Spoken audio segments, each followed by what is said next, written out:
والصلاة والسلام عليك يا نبي الله وعلى آلك وأصحابك يا نور الله وعلى آلك وأصحابك يا نور الله نويت سنة الاعتكاف نويت سنة الاعتكاف فرمان مصطفیٰ صلی اللہ علیہ وآلہ وسلم کہ جو بندہ شوق و محبت کے ساتھ صبح 3 مرتبہ اور شام کو 3 مرتبہ میری ذات پر درود پاک پڑھے گا، اللہ رب العزت اس کے اس دن اور اس رات کے صغیرہ گناہوں کو معاف فرما دے گا۔ صلو علی الحبیب صلی اللہ تعالی علی محمد صلی اللہ تعالی علیہ وآلہ وسلم۔ ہم قرآن پاک کو، نماز کو درست طریقے سے ادا کرنے کے لیے تجوید کو سماعت کر رہے تھے۔ کل ہم نے حروف قلقلہ سماعت کیا کہ حروف قلقلہ 5 ہے، اور جب یہ ساکن ہوں گے تو ان میں قلقلہ ہوگا، یعنی ان کو ادا کرتے ہوئے مخرج میں جنبش سی پیدا ہوگی، حرکت سی پیدا ہوگی اور آواز لوٹتی ہوئی معلوم ہوگی۔ اور اس کے ساتھ ہم نے تکبیر تحریمہ کے درست تلفظ کو بھی سماعت کیا کہ لفظ اللہ اکبر جو نماز کے شروع میں ہم کہتے ہیں یا نماز کے دوران ہم کہتے ہیں، اس کو کس طریقے سے ادا کرنا ہے، کس طریقے سے پڑھنا ہے۔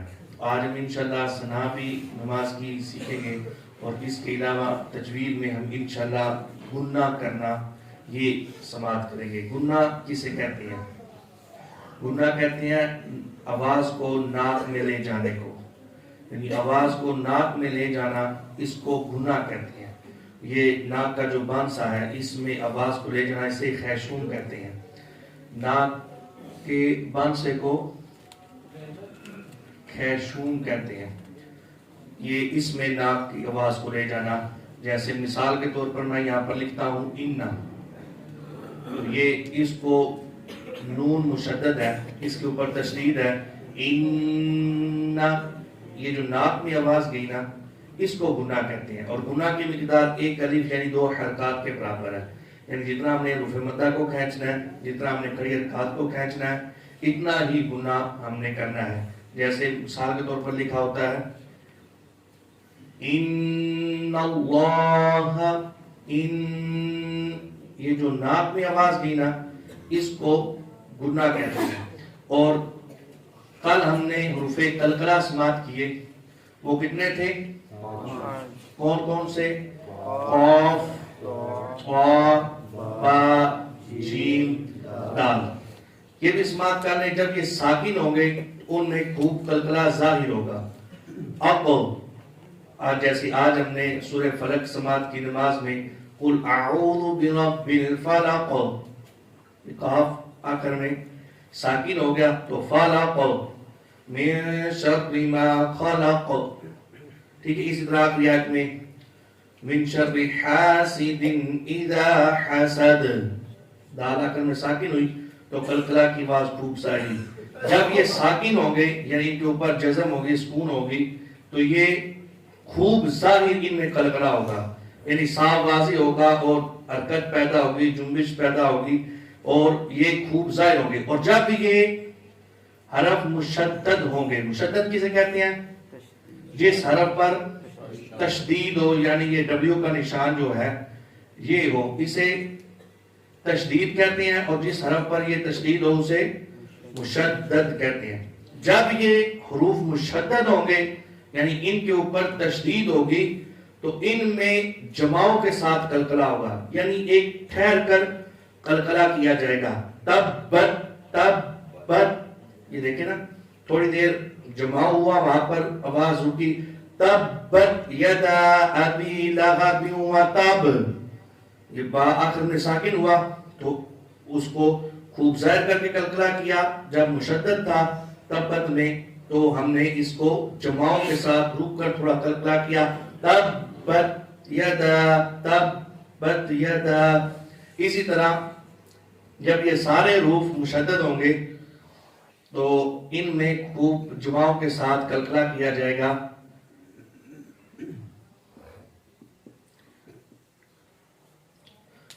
حمزہ قاف زبر اق، قاف زبر قا، اق قا، بات سمجھائی؟ یہ جماؤں کے ساتھ قلقلہ ہوگا، یعنی تھوڑا سا ٹھہرنا پڑے گا، تھوڑا سا رکنا پڑے گا۔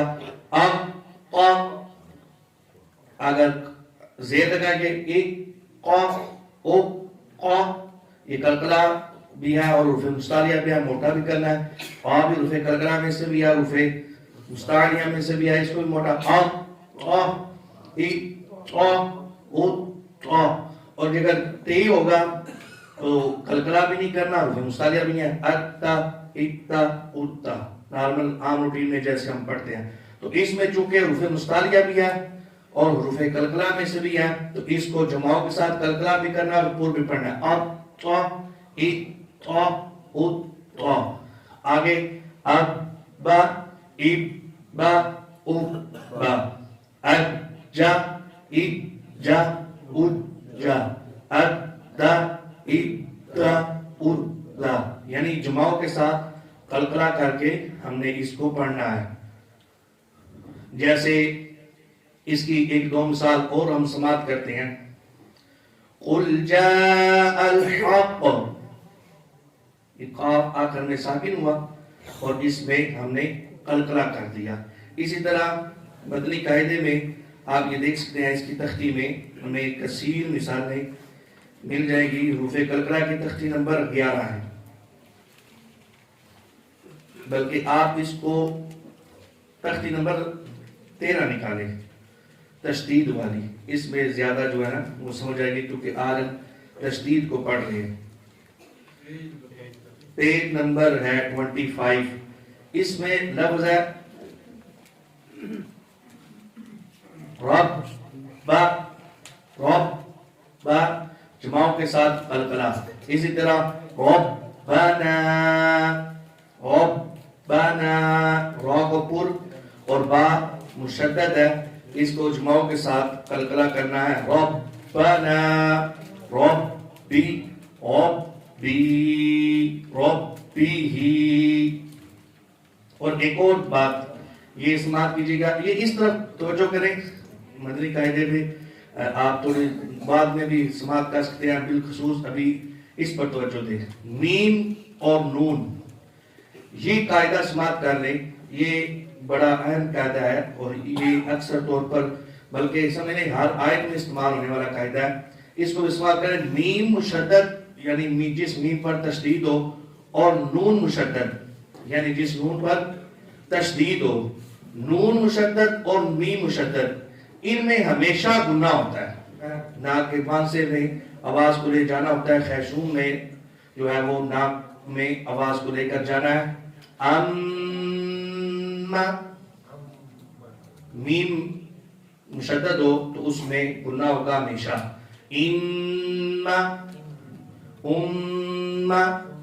اگر نون مشدد ہو تو اس میں بھی گناہ ہوگا،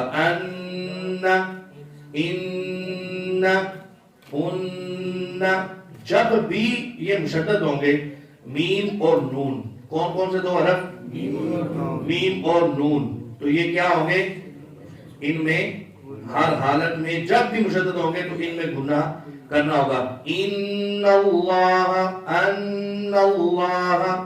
تو ان میں ہوگا، جیسے میم مشدد کی مثال سن لیں، سمجھ لیں، مما، میم، دیکھیں نا میم میں گناہ ہو رہا ہے اور ناک میں آواز لے کے جا رہے ہیں تو یہ میم مشدد ہے، مما، اس طرح ممن، ممن، مزید اب انشاءاللہ جو نون ساکن اور تنوین کے قاعدے ہیں جن میں گناہ کرنا ہوتا ہے وہ قاعدے ہم انشاءاللہ کل سماعت کریں گے۔ آج بالخصوص یہ آج کا ہمارا جو خلاصہ ہے سبق کا وہ یہ ہے کہ جب حروف قلقلہ مشدد ہوں گے تو ان میں جماعوں کے ساتھ قلقلہ ہوگا، جب حروف قلقلہ مشدد ہوں گے یعنی ان پر تشدید ہوگی، وہ ڈبلیو کی علامت جو 3 دندان والی ہے وہ ہوگی، تو ان میں جماعوں کے ساتھ قلقلہ ہوگا۔ دوسری ہم نے یہ بات سماعت کی کہ میم مشدد اور نون مشدد میں ہمیشہ گناہ ہوگا، میم مشدد اور نون مشدد میں ہمیشہ گناہ ہوگا۔ تو آج کے ہمارے سبق کا یہ خلاصہ ہے۔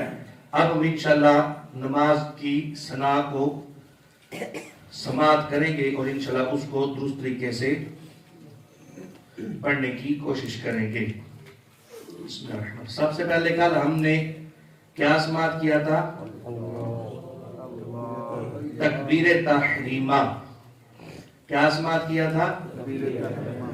اس کا درست تلفظ کیجئے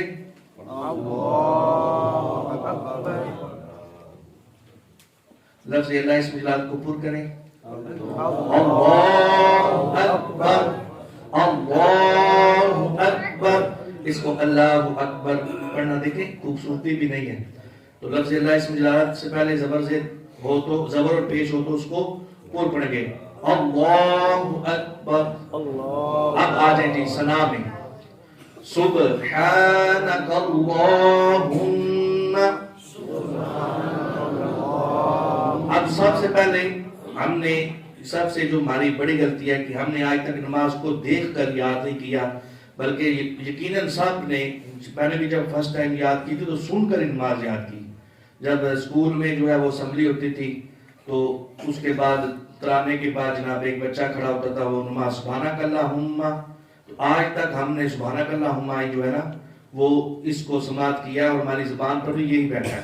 اب یہاں پر دیکھیں ہاں کے اوپر کھڑی حرکت ہے تو کھڑی حرکت کو ایک الف یا دو تاکہ برابر کھینچ کے پڑھنا ہے سبحان ہاں کو لمبا کرنا ہے. ویسے بھی سبحان لکھا جائے تو اس طرح سبحان لکھا جاتا ہے. اگر کوئی اس کو لمبا نہیں کرتا تو یہ الف جو ہے یہ حذف ہو جائے گا. الف جو ہے یہ ختم ہو جائے گا لحن چلی پائی جائے گی. حاجی صاحب اس کو بعد میں سماعت کرتے ہیں علی بھائی نا بند کر دوں جی سبحانک اللہم. اب یہ غلطی دوسری جو بھی ہے سبحانک اللہم سبحانک اللہم. دوسری یہ غلطی کہ یہاں پر بھی کھڑی حرکت ہے اس کو بھی کو نہیں کھینچا جاتا.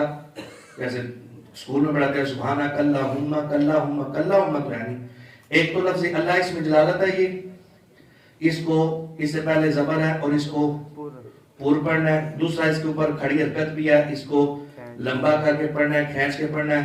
سبحانہ میں با ہے با ساکن ہے حروف قلقلہ میں سے ہے اس میں قلقلہ کرنا ہے سبحانک اللہم.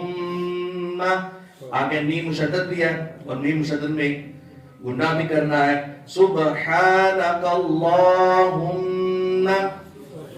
جی پڑھئے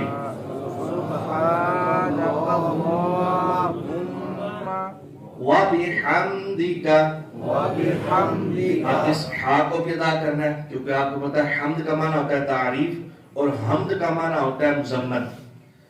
تو اگر خدا نخواستہ اس کو ہا پڑھا تو اس کا معنی کیا پڑے گا؟ حالانکہ اس کا جو اصل معنی ہے وہ ہے پاک ہے تو اے اللہ اپنی حمد کے ساتھ. تو اپنی حمد کے ساتھ کاف زبر کا اپنی حمد کے ساتھ سبحانک اللہم وبحمدک. اب اس کو کوئی حمد کہتا ہے تو اپنی تعریف کے ساتھ کا معنی معاذ اللہ یہ بن گیا اپنی مذمتوں کے ساتھ اپنی برائیوں کے ساتھ. تو یہ دیکھیں اللہ معاف کرے کہ کیسا معنی بن گیا. تو یہ ہم نے ہا کا بھی تلفظ نکالا ہے سبحانک اللہم وبحمدک. سبحان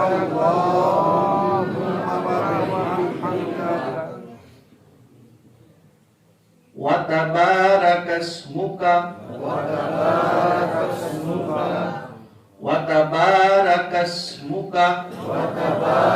اسمك. سین ہے سین کو سیدھی کے ساتھ پڑھنا ہے وتبارك اسمك.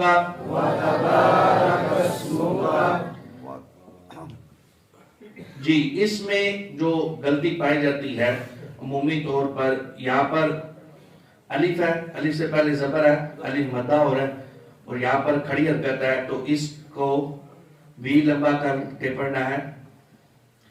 تو یہاں پر عمومی طور پر پڑھا جاتا ہے وَبِحَمْدِكَ وَتَبَارَكَ اسْمُكَ وَتَعَالَى جَدُّكَ وَتَعَالَى جَدُّكَ. حالانکہ یہ کھڑی حرکت ہے اس کو کھینچ کے پڑھنا ہے. یہ لام الف دا ہے اگر ہم اس کو لمبا نہیں کریں گے تو یہ الف ہم نے حذف کر دیا لفظ ہم نے کم کر دیا لحن جلی واقع ہوگی جو کہ حرام ہے. وَتَعَالَى جَدُّكَ عین بھی نکالنا ہے، آئین کو لمبا بھی کرنا ہے، لام کو بھی لمبا کر کے پڑھنا ہے کیونکہ اس کے اوپر کھڑی حرکت ہے. وَتَبَارَكَ اسْمُكَ وَتَعَالَى جَدُّكَ. جی آگے وَلَا إِلَهَ غَيْرُكَ.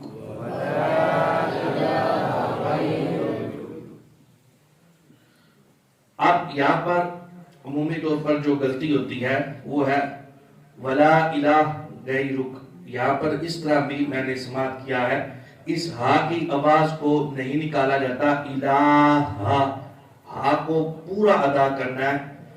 ولا یہاں پر بھی الف مدہ ہو رہا ہے اور لام کے اوپر کھڑی حرکت ہے. ولا الہ غیرک،